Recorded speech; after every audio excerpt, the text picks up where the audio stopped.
daughter of former President Rodrigo Duterte.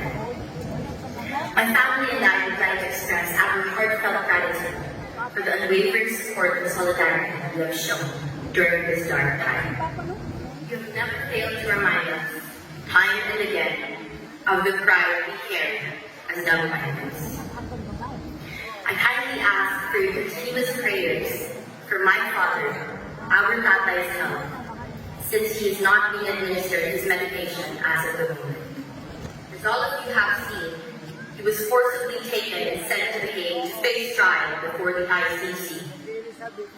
What kind of government do we have where it does not protect its own citizens, let alone its sovereignty? This is oppression and persecution. Now is not the time to be silent. Now is the time to let our voices be heard throughout the world. Free former President Rodrigo Duterte. We have no time for tears, only faith and the will to fight for what is just.